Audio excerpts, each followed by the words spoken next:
Hello everyone, मैं Rajesh Kumar physics की online class में एक बार आपका फिर से हार्दिक अभिनंदन करता हूं। तो अपना फिजिक्स का चैप्टर नंबर 5 चल रहा था, विद्युत क्षेत्र। इसके बारे में थोड़ा सा हमने पिछले दो वीडियो में कुछ पढ़ लिया है। वो उसमें जैसे एक तो आवेश के बारे में पढ़ा, आवेश उत्पन्न कैसे होता है वो जाना, आवेश कितने प्रकार के होते हैं वो जाने, और इसके बाद हमने आवेश के यूनिट के बारे में जाना कि आवेश का यूनिट क्या होता है। बेसिकली आवेश का SI मात्रक क्या होता है, गुलाम। आज अपन आगे आवेश के गुणधर्म के बारे में पढ़ेंगे कि आवेश कौन कौन से गुणधर्म रखता है। उसमें सबसे पहले आता है एक नंबर पर आवेशों की योज्यता। अब देखो आवेशों की योज्यता का क्या अर्थ है, जैसे कोई ये पदार्थ है, ये कोई पदार्थ है, इसमें मान लो बहुत सारे आवेश है। एक तो हो गया जैसे मान लो +2Q आवेश है, एक +5Q है, एक -3Q है। ये तीन प्रकार के आवेश हैं इसमें। तो इसमें आवेश की योज्यता क्या कहता है कि इसका कुल आवेश कितना होगा। तो इसका कुल आवेश समेशन Q निकालेंगे तो इन सभी आवेशों के बीज गणितीय योग के बराबर होता है। बीज गणितीय योग का अर्थ होता है अगर प्लस का है तो प्लस से 2Q, +5 तो +5Q, और माइनस का है तो -3Q। बीज गणितीय योग का अर्थ होता है अगर प्लस का चिन्ह साथ में है तो प्लस लेके चलो, माइनस का है तो -7 ले। तो इसका कुल कितना हो जाएगा, देखो 5 2 7 और ये -3 तो कितना हो गया, बराबर 4Q। तो ये क्या कहता है, आवेशों का योज्यता का अर्थ है किसी पदार्थ का कुल आवेश उस पदार्थ में उपस्थित सभी आवेशों के बीज गणितीय योग के तुल्य होता है। यही क्या कहलाता है, आवेशों की योज्यता। तो आप ये जैसे जैसे मैं आपको बोलता हूँ वैसे वैसे लिख लिया करो। और देखो कुछ बच्चों ने पूछा कि सर अपन नोट्स कैसे बनाएं। तो देखो ये तो है, मैं जैसे आपको पढ़ा रहा हूँ तो ये तो आप साथ साथ में नोटबुक में लिखते चलो, याद करते चलो। फिर उसके बाद मैं आपको PDF भेज रहा हूँ, जैसे व्हाट्सएप ग्रुप पे आपको सेंड कर रहा हूँ मैं। जैसे ही आपको जैसे पिछला वीडियो 2 वीडियो को मैंने भेज दिया आपको, और ये भी आपको पहले ही सेंड कर चुका हूँ। तो ये जो PDF भेज रहा हूँ उसको आप अपनी नोटबुक में उतार लो, उसको अच्छे से नोट्स बना के आपको दे रहा हूँ, कंप्लीट आपको नोट से लें। इसके बाद अपन आगे चलते हैं, जैसे आवेशों की योज्यता हो गया। सेकंड पॉइंट देखते हैं अपने आवेश की निश्चितता। आवेश की निश्चितता, निश्चितता का अर्थ है यानी कि कोई पदार्थ है जब ये विराम अवस्था में था, विराम अवस्था में था तो इसका मान लो कुल आवेश था 5Q, मान लेता हूं मैं, प्लस का 5Q, तो कुल आवेश कितना था 5Q। कुछ समय बाद इसको मैंने मान लो गतिशील कर दिया, v वेग से गति करवा रहा हूं, तो इसके आवेश पे कोई प्रभाव पड़ेगा, यानी कि वस्तु की गति के कारण आवेश के प्रभाव पड़ेगा या नहीं पड़ेगा, ये देखा जाता है। तो बेसिकली जब भी इसका प्रयोग करके देखा गया तो इसके आवेश में कोई मान में कोई परिवर्तन नहीं हुआ। तो पहले कितना 5Q, तो बाद में कितना था 5Q। इसका अर्थ है कोई भी अगर वस्तु स्थिर अवस्था में तो उसपे जो आवेश है, अगर उसी वस्तु को फिर गतिशील कर दिया तो वही आवेश, उतना ही आवेश उस पर बना रहेगा। तो ये क्या है, आवेश की निश्चितता, यानी कि आवेश क्या रहता है, हमेशा इनवेरिएंट रहता है, नियत बना रहता है, गतिशील अवस्था में कोई प्रभाव उसको नहीं पड़ता। तो ये है आवेश की निश्चितता। तो इसको लिख लेना कि किसी भी पदार्थ की स्थिर अवस्था में आवेश तथा गतिशील अवस्था में आवेश का मान क्या रहता है, समान रहता है। इसे क्या कहते हैं, आवेश की निश्चितता। तो Q विराम बराबर Q गतिशील, दोनों का मान कितना रहता है, बराबर रहता है। इसे कहते हैं आवेश की निश्चितता। इसके बाद देखो एक पॉइंट आवेश की निश्चितता में, एक पॉइंट स्पेशल ध्यान रखना, कई बार एग्जाम में पूछ लेता है आपसे कि अगर कोई पदार्थ दिया आपको, उसका आवेश दे दिया Q और उसका द्रव्यमान दे दिया, और उसका अनुपात लेते हैं ना अपन, आवेश और द्रव्यमान दोनों का अनुपात लेते हैं, तो ये कहलाता है विशिष्ट आवेश। विशिष्ट आवेश। अब विशिष्ट आवेश के मान में अगर कोई वस्तु गतिशील करते हैं तो उसके मान में कोई परिवर्तन होता है या नहीं होता है, ये देखते हैं। तो बेसिकली क्या होता है, अगर कोई वस्तु गतिशील होती है तो उसके अपेक्षितता का सिद्धांत लागू हो जाता है। अपेक्षितता सिद्धांत के अनुसार उसके द्रव्यमान में परिवर्तन आता है। अब देखो अपेक्षितता सिद्धांत के अनुसार परिवर्तित द्रव्यमान कितना होता है, m बराबर m0 upon √1 - v² upon c²। जहां पे देखो m0 होता है विराम अवस्था का द्रव्यमान, m है गतिशील अवस्था का द्रव्यमान। तो गति v वेग से गतिशील कर दिया, और यहाँ पे c है प्रकाश का वेग, लाइट वेलोसिटी। तो इसके अनुसार इसके मान में क्या हो जाता है, परिवर्तन, यानी कि m क्या हो रहा है, परिवर्तित हो रहा है। अब m परिवर्तित होता है, पूरा मान ही क्या होगा, परिवर्तित हो जाएगा। इसका अर्थ हुआ कि किसी पदार्थ का विशिष्ट द्रव्यमान, विशिष्ट आवेश देखा जाए तो वो क्या होता है, परिवर्तित होता है। लेकिन केवल आवेश की बात करें तो वो क्या रहता है, इनवेरिएंट रहता है, कोई मान में इसमें परिवर्तन नहीं होता है। तो ये दोनों बातें आपको शायद अच्छे से समझ में आ गई होगी। एक तो योज्यता है, दूसरा आवेश से निश्चयता है। इसके बाद अपन देखते हैं आवेश संरक्षण, कि आवेश संरक्षण क्या होता है, कि संरक्षण नियम की पालना करता है या नहीं करता है, ये देखते हैं। तीसरा पॉइंट है आवेश संरक्षण नियम, कंजर्वेशन ऑफ चार्ज।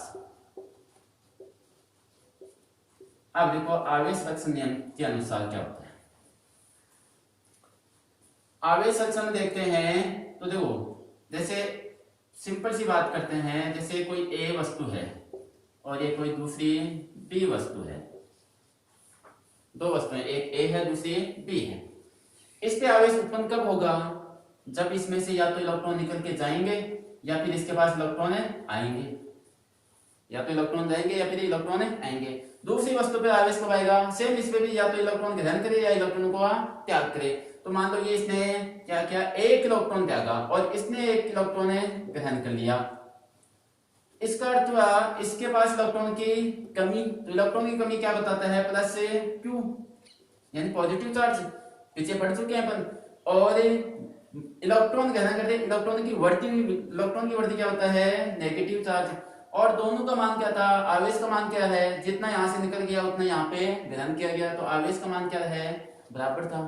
तो टोटल आवेश क्या रहता है, दोनों वस्तुओं का कुल आवेश, पहले जैसे मान लो पहले उदासीन थी ये, तो अभी भी अगर दोनों को कंबाइन कर दिया जाए तो फिर से वापस क्या हो जाएगी, प्लस माइनस से एक दूसरे को कैंसिल करके हो जाएंगे, क्या हो जाएंगे, उदासीन हो जाएंगे। इसका अर्थ हुआ आवेश हमेशा क्या होता है, सुरक्षित रहता है। आवेश को ना तो उत्पन्न किया जा सकता है ना ही नष्ट किया जा सकता है। तो ये आवेश संरक्षण नियम में लागू होता है यहाँ पे।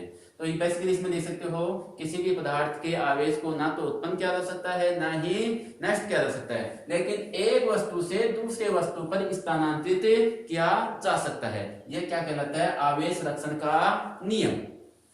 अब देखो इसके कुछ उदाहरण देख लेते हैं अपन। जैसे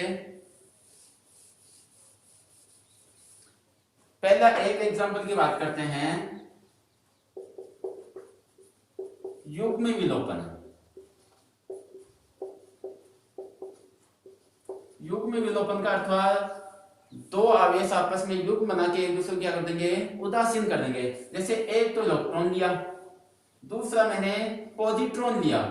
पॉजिट्रॉन क्या है, इलेक्ट्रॉन आवेश के बराबर है, लेकिन इसमें धनात्मक है इसमें ऋणात्मक आवेश है। तो ये एक दूसरे को क्या कर देंगे, जब एक दोनों के आपस में रिएक्शन होगी तो देखो प्लस माइनस एक दूसरे को कैंसिल कर देंगे और क्या देंगे, विलुप्त हो जाएंगे। और विलुप्त होकर एक नया कण बनेगा गामा, और कितने गामा निकलेंगे, 2 गामा। तो देखो गामा पार्टिकल क्या होता है, गामा वेव कण होता है, ये क्या होता है, उदासीन होता है, इस पे कोई आवेश नहीं होता है। तो यहाँ पे देखो कुल आवेश है, इस साइड कुल आवेश की बात करें प्लस माइनस तो 0 दोनों को मिला के, इस साइड गामा के पास आवेश होता नहीं है तो यहाँ पे भी कितना है, 0। तो देखो इस साइड भी 0 है, इस साइड भी 0, दोनों का मान बराबर आ रहा है। इसका अर्थ आवेश संरक्षण के नियम की पालना हो रही है। इसके बाद एक एग्जांपल और देखते हैं अपने, न्यूट्रॉन 6। न्यूट्रॉन 6, अब न्यूट्रॉन 6 का अर्थ होता है टूटना। न्यूट्रॉन अन्य पार्टिकल में टूटेगा। जैसे एक न्यूट्रॉन है, जब इसका 6 किया जाता है, यानी कि इसको तोड़ा जाता है, तो ये एक तो प्रोटॉन में प्लस एक इलेक्ट्रॉन में टूटता है, और साथ में एक कण और निकलता है एंटी न्यूट्रिनो पार्टिकल। जो अपने एटॉमिक फिजिक्स पढ़ेंगे वहां पे इसके बारे में जानेंगे, एंटी न्यूट्रिनो पार्टिकल क्यों निकलता है, कब निकलता है, क्या होता है, इसका आवेश तो इसका 0 होता है, ठीक है। अब देखो यहाँ पे न्यूट्रॉन पे आवेश 0 रहता है, प्रोटॉन पे प्लस पॉजिटिव, और इलेक्ट्रॉन पे नेगेटिव एट, दोनों का मान ही समान होता है, तो प्लस माइनस मिलकर आपस में क्या कर देंगे, एक दूसरे को कैंसिल कर देंगे। तो यहाँ पे कुल आवेश का मान कितना हो जाएगा, 0। इस साइड में कितना था, 0, और इसके पास आवेश होता नहीं, ये पहले से ही 0 है। तो फिर से आवेश लक्षण नियम की पालना होगी। तो ये क्या है, न्यूट्रॉन 6। ये भी क्या बताता है, आवेश लक्षण नियम को बताता है। तीसरी बात करते हैं, तीसरा एग्जाम्पल देखें तो अपन देख सकते हैं प्रोटॉन 6। प्रोटॉन 6, अब देखो प्रोटॉन 6 में क्या होगा, प्रोटॉन टूटेगा। अब प्रोटॉन किस में टूटता है, जब एक प्रोटॉन को तोड़ा जाता है तो एक तो जाता है इसमें से इलेक्ट्रॉन, एक आता है निकलता है पॉजिट्रॉन। तो यहां से देखो प्रोटॉन के पास आवेश कितना, एक मिनट, इलेक्ट्रॉन आएगा, एक न्यूट्रॉन प्लस एक पॉजिट्रॉन में टूटता है। तो प्रोटॉन की आवेश कितना, प्लस का पॉजिटिव प्लस से 1 मान लेता हूं मैं, एक प्रोटॉन आवेश। यहाँ पे कितना न्यूट्रॉन के पास है, 0। पॉजिट्रॉन है यानी इलेक्ट्रॉन जैसे लेकिन पॉजिटिव चार्ज है, तो ये क्या है, प्लस 1। तो देखो यहाँ पे इस साइड है +1, तो इस साइड में कितना है, टोटल मिला के +1, तो ये भी आवेश लक्षण नियम की पालना करता है। तो ये एग्जांपल थोड़े ध्यान में रखना। इसके बाद थोड़ा सा अपन और देखते हैं, इसके एक एग्जांपल और देखते हैं, रेडियो एक्टिव नाभिक विखंडन, जिसको बोल सकते हैं अपन 4 नंबर है, रेडियो एक्टिव 6। अब पहली बात तो रेडियो एक्टिव पदार्थ क्या होता है, ये पदार्थ होते हैं स्पेशल टाइप के। अब कौन से पदार्थ को अपन रेडियो एक्टिव पदार्थ कहेंगे, अब रेडियो एक्टिव वो पदार्थ होते हैं जो स्वतः ही क्या करते हैं, अल्फा बीटा गामा आदि कणों का उत्सर्जन, गामा एक विकिरण है, कण नहीं है, ध्यान रखना, तो आदि कणों का स्वतः ही उत्सर्जन करते रहते हैं, इन्हें क्या करते हैं, रेडियो एक्टिव पदार्थ हैं। जैसे बात करें अपने यूरेनियम 92 यूरेनियम 238, ये रेडियो एक्टिव पदार्थ है। लेकिन देखो इसमें भी समस्थानिक होते हैं, 92 यूरेनियम 234 भी होता है, 235 भी होते हैं, ये रेडियो एक्टिव है सर 38 वाला। अब देखो इसमें क्या होता है, ये क्या करता है, स्वतः ही अल्फा कणों का उत्सर्जन करता रहता है। तो इसमें से क्या निकलता है, 2He4 यानी अल्फा कण निकला, यही होता है अल्फा कण, हीलियम नाभिक। अब देखो अल्फा कण निकला तो यहाँ पे 2 परमाणु क्रमांक कम हो जाएंगे और 4 द्रव्यमान संख्या ले गया ना, तो 4 द्रव्यमान संख्या कम होगी, 2 परमाणु क्रमांक कम करते हैं, यहाँ पे कितना हो गया 90 का अर्थ हुआ थ्योरियम, और यहाँ से 4 कम कर दो 234, और साथ में क्या निकलती है, ऊर्जा। अब देखो नाभिक के भट्ठी पर पढ़ते हैं आजकल, जो लाइट तो विद्युत ऊर्जा का उत्पादन किया जाता है, ये आजकल सबसे ज्यादा कारगर सिद्ध हो रहा है नाभिकीय विखंडन द्वारा। अब देखो ये भी, इसमें भी अगर आवेश संरक्षण की बात करें तो यहाँ पे Q की बात करें तो कितना आवेश है, यहाँ पे देखो 92 परमाणु क्रमांक प्रोटॉन संख्या को बताता है, तो इसके बाद से कितने आवेश हो सकता है, 92 E मान लेता हूँ, ठीक है। इसके बाद 90E, इसके पास कितना है 2E, तो 92 तो इस साइड है, 90 + 2 ये भी कितना हो गया, टोटल है 92E, तो इस साइड भी 92, इस साइड भी 92, तो ये भी क्या करता है, आवेश लक्षण नियम की पालना करता है। तो यहाँ पे ये है आवेश लक्षण नियम, तो आपको अच्छे से समझ में आ गया होगा। अब देखो आगे अपन देखते हैं,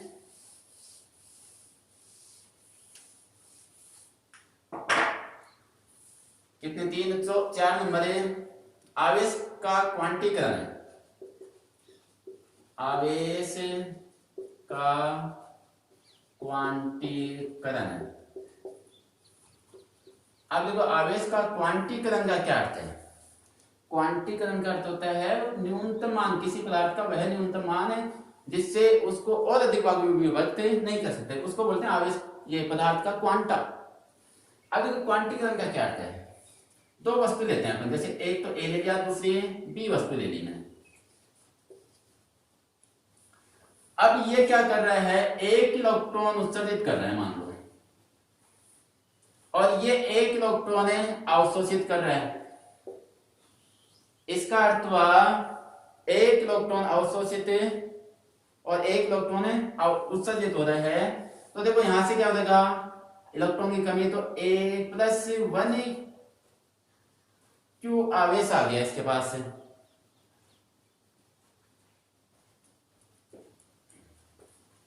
तो प्लस Q1 आवेश आ गया। अपन अपन आगे देखें, चौथा पॉइंट देखें तो आवेश का क्वांटीकरण है। अब देखो आवेश का क्वांटीकरण क्या होता है ये जानेंगे, और ये भी क्या होता है, आवेश का एक गुणधर्म होता है। अब क्वांटीकरण का अर्थ होता है, जैसे सिंपली अपन समझे कि दो वस्तुएं हैं अपने पास, एक ए वस्तु है दूसरी बी वस्तु है। अब इसको आवेशित किया, इसको मान लो इस आवेशित करना के या तो इलेक्ट्रॉन ग्रहण करेगा या उत्सर्जित करेगा। तो ये क्या कर रहा है, एक इलेक्ट्रॉन का उत्सर्जन कर रहा है, और ये वस्तु क्या कर रही है, एक इलेक्ट्रॉन का अवशोषण कर रही है। अब देखो एक इलेक्ट्रॉन से कम इलेक्ट्रॉन उत्सर्जित कर सकते हैं क्या, नहीं ना, यानी कि कम से कम एक इलेक्ट्रॉन तो अपन को उत्सर्जित करना होगा तभी से, क्योंकि इलेक्ट्रॉन को और ज्यादा अपने विभक्त नहीं कर सकते, बांट नहीं सकते। अब देखो ये इलेक्ट्रॉन एक इलेक्ट्रॉन ग्रहण उत्सर्जित कर रहा है, ये इलेक्ट्रॉन ग्रहण कर रहा है, इसका अर्थ हुआ आवेश का स्थानांतरण किस रूप में होगा, जैसे एक इलेक्ट्रॉन या 5 इलेक्ट्रॉन या 6 इलेक्ट्रॉन या 7 इलेक्ट्रॉन, यानी कि इलेक्ट्रॉन आवेश का पूर्ण गुणज के रूप में आवेश का स्थानांतरण किया जा सकता है।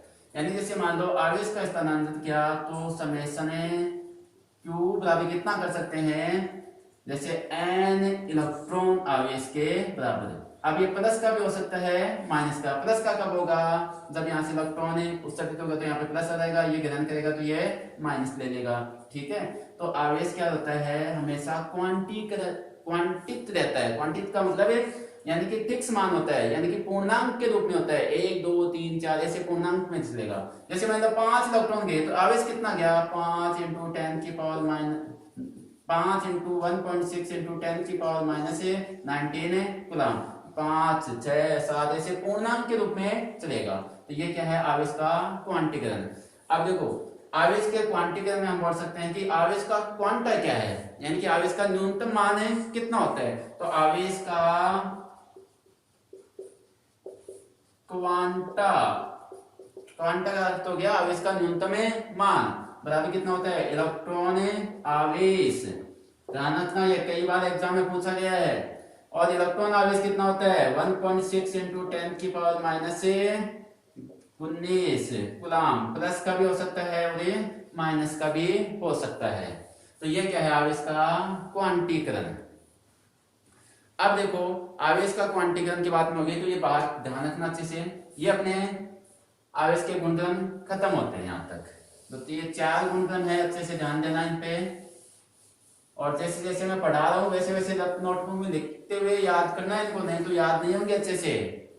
और आपको नोट्स दे रहा हूँ, इसको अपनी फेड नोटबुक में लिख लेना उनको। आगे चलते हैं अपने, तो आपके इस चैप्टर का सबसे इंपॉर्टेंट टॉपिक कह सकते हो, कूलॉम का नियम।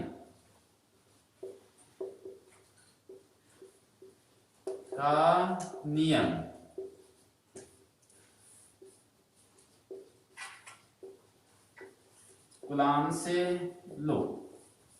अब देखो कूलॉम का नियम क्या होता है, कि कूलॉम ने कौन सा नियम है। तो कूलॉम नाम का साइंटिस्ट है, उसने क्या बताया कि 2 आवेश हैं अपने पास। मान लो ये Q1 है, ये Q2 है, इनके मध्य आकर्षण या प्रतिकर्षण बल लगेगा। पीछे हमने पढ़ चुके हैं कि समान समान प्रकृति के होंगे, इनकी प्लस प्लस होंगे या माइनस माइनस होंगे, तब तो क्या होगा, प्रतिकर्षण। और जब विपरीत प्रकृति के, यानी एक प्लस का होगा तो दूसरा माइनस का, तब क्या होगा, आकर्षण। तो ये प्रतिकर्षण या आकर्षण जो बल लगता है उसका मान किस पर निर्भर करता है, कैसे आता है, वो बताता है कौन है, कूलॉम। तो अपने नाम से दे दिया इसने कूलॉम का नियम। तो कूलॉम के नियम के अनुसार जैसे 2 आवेश हैं और ये एक दूसरे से 8 दूरी पर स्थित हैं, तो कूलॉम के नियम के अनुसार कहते हैं कि तो इन दोनों आवेशों के मध्य लगने वाला आकर्षण या प्रतिकर्षण बल F दोनों आवेशों के गुणनफल के तो समानुपाती, Q1 Q2, और दोनों आवेशों के बीच की दूरी के वर्ग के व्युत्क्रमानुपाती होता है। यही क्या होता है, कूलॉम का नियम। यानी कि इसके मध्य जो बल लगेगा ना, तो उन दोनों के गुणनफल के तो आवेशों के गुणनफल के तो समानुपाती, और बीच की दूरी के वर्ग के व्युत्क्रमानुपाती होता है। तो यही है आपका कूलॉम का नियम। तो इसमें आप लिख सकते हो कि कूलॉम के नियम के अनुसार r दूरी पर स्थित दो बिंदुवत आवेशों के मध्य लगने वाला आकर्षण या प्रतिकर्षण बल दोनों आवेशों के गुणनफल के समानुपाती तथा दोनों के बीच की दूरी के वर्ग के व्युत्क्रमानुपाती होता है। अब देखो आगे अपने इसको आगे सोल्व करें तो दोनों, इसको इक्वेशन नंबर मैं फर्स्ट दे देता हूं, इसको इक्वेशन नंबर सेकंड दे देता हूं, दोनों को आपस में सोल्व करते हैं। तो इक्वेशन फर्स्ट एंड सेकंड से F समानुपाती Q1 Q2 upon R square, दोनों को एक साथ लिख दिया तो दोनों के एक साथ समानुपाती लिख दिया। अब देखो समानुपाती चिन्ह हटाते हैं तो यहाँ पे क्या आएगा, एक कांस्टेंट आएगा, तो F equals to K Q1 Q2 upon R square. अब देखो यहाँ पे K क्या है, वह है K है समानुपाती नियतांक, समानुपाती नियतांक। और देखो K का जो मान होता है ना, वो दोनों आवेशों के मध्य रखे द्रव्यमान पर निर्भर करता है, ये पदार्थ पर है, दोनों आवेशों के मध्य माध्यम के ऊपर निर्भर करता है कि माध्यम कैसा लिया, निर्वात लिया है या कोई पानी जल लिया है या कोई धातु ली है, तो इन दोनों के मध्य जो माध्यम होता है उस पर निर्भर करता है। जैसे निर्वात के लिए बात करें तो निर्वात के लिए K का मान K बराबर 1/4 पाई एप्सिलॉन नॉट होता है, और इसका मान है 9 × 10 की पावर 9। अब देखो मात्रक देखें यहाँ से, तो K का मात्रक कितना हो जाएगा, इस साइड K बराबर कितना हो जाएगा, newton into metre square, newton into metre square, ये भी बटा में जाएगा तो कितना हो गया, coulomb square, newton into metre square upon coulomb square. ये कौन सी अवस्था में होता है कि का मान है, जब ये दोनों आवेशों के मध्य या तो निर्वात हो या फिर वायु हो, क्योंकि वायु और निर्वात के लिए लगभग सेम सा रहता है मान। अब देखिए एप्सिलॉन नॉट क्या है यहाँ पे, अब एप्सिलॉन नॉट की बात करते हैं तो एप्सिलॉन नॉट को कहते हैं निर्वात की विद्युतशीलता, ऐसा नोट कराता है निर्वात की विद्युतशीलता। अब देखो निर्वात की विद्युतशीलता, इसका मान की बात करें, निर्वात के लिए 8.85 × 10 की पावर -12। अब यूनिट की बात, मात्रक की बात करें तो देखो जब K का मान रखोगे यहाँ पे तो F बराबर K का मान रखा हमने 1/4 pi epsilon naught Q1 Q2 upon R square. अब देखो एप्सिलॉन नॉट की मात्रक निकाले तो 4 पाई तो मात्रक की राशि होगी, यहाँ से F का मात्रक कितना हो जाएगा, और ये देखो ऊपर आएगा, सॉरी एप्सिलॉन नॉट ऊपर आएगा F नीचे रहेगा, तो देखो ऊपर तो कूलाम इंटू कूलाम है, कूलाम स्क्वायर, नीचे F नीचे है तो न्यूटन है, और नीचे क्या है मीटर स्क्वायर, तो मात्रक कितना हो गया, coulomb square upon newton into metre square. ये है एप्सिलॉन नॉट का मान। अब देखो ये तो हो गया अपने निर्वात की स्थिति में F का मान, कि निर्वात में जब दो आवेश परस्पर r दूरी पर स्थित हैं तो इनके मध्य लगने वाला बल का मान कितना होगा, F equals to 1/4 pi epsilon naught Q1 Q2 upon R square, या फिर ये बोल सकते हो F equals to K Q1 Q2 upon R square. ये तो हो गया निर्वात के लिए। अब देखो अपने इसकी किसी माध्यम की बात करें कि माध्यम के लिए इसका मान है, और एक चीज और इसका एप्सिलॉन नॉट का विमीय सूत्र निकालने के लिए बोल देता है कई बार एग्जाम में कि एप्सिलॉन नॉट की विमीय सूत्र बताओ, कई बार आ चुका है क्वेश्चन। तो एप्सिलॉन नॉट की विमा, अब देखो तो मात्रक है ना, यहां से अपना विमा निकाल सकते हैं अपन। मात्रक कितना है, coulomb square upon newton into metre square. अब कूलाम क्या पीछे हमने पढ़ा था, आवेश का विमीय सूत्र है A1 T1, ये कूलाम आवेश का था, यहाँ पे स्क्वायर है तो इसके ऊपर लगा दो स्क्वायर, डिवाइड बाई न्यूटन के लिए M1 L1 T-2 into metre के लिए L2, तो कितना हो गया, इसको ऊपर ले दो M-1 L1 2 3 ऊपर जाएगा तो l माइनस 3, t माइनस 2 है, ऊपर जाएगा तो t प्लस का 2 हो जाएगा, और एक ऊपर और दो ऊपर हैं तो t की पावर 4 और 1 की पावर 2। ये क्या हो गया इसका विमीय सूत्र है। तो आप अच्छे से इसको देख लेना, ये है इसका विमीय सूत्र।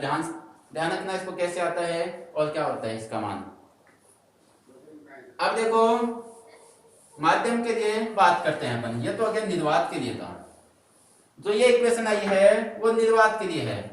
अब माध्यम के लिए बात करें, इसका अर्थ हुआ अब की बार इसके भी इन दोनों के बीच में क्या बढ़ गया, कोई माध्यम रख दिया हमने।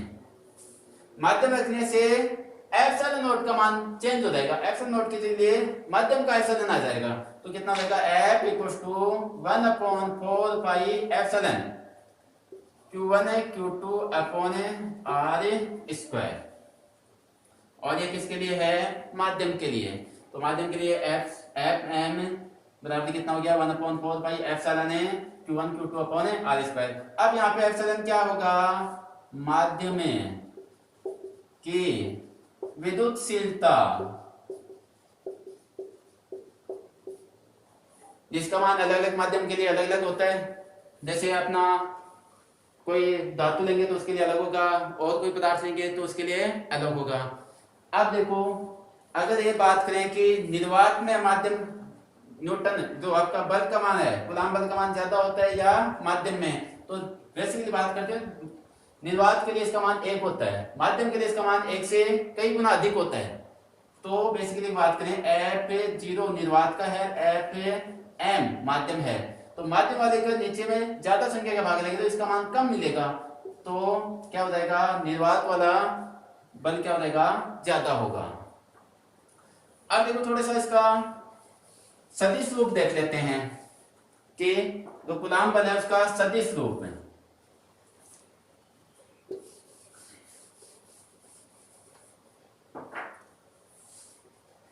सदिश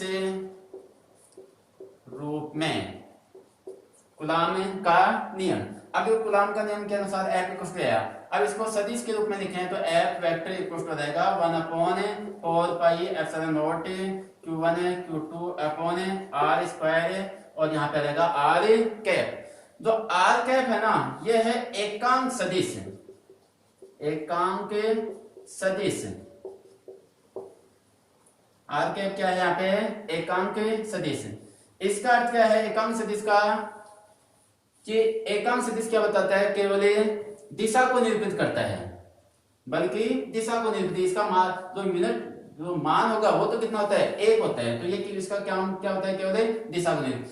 अब देखो R का अर्थ है दोनों के बीच की दूरी, तो इसका अर्थ हुआ कि कूलॉम बल की दिशा किस तरफ होते हैं, दोनों आवेशों को मिलाने वाली रेखा के अनुदिश होती है। तो ये इसको आप अच्छे से ध्यान रखना कि F सदिश रूप में लिखेंगे और दिशा पूछेंगे तो क्या बताओगे कि दोनों आवेशों को मिलाने वाली रेखा के अनुदिश। अब देखो यहां तक हमने पढ़ा कि कूलॉम के नियम के अनुसार। तो आज अपने यहीं तक की क्लास को खत्म करते हैं, इससे आगे अपन कंटिन्यू आगे पढ़ेंगे। तो आप तैयार करो, नोट्स अच्छे से बनाते रहो, आपको पीडीएफ में भेज रहा हूँ, और इसका यहाँ तक का आपको पीडीएफ मैंने भेज दिया है, और आगे वाले जैसे लेक्चर खत्म होंगे वैसे वैसे आपको भेज दूंगा। तो थैंक यू, धन्यवाद, जय हिंद, जय भारत।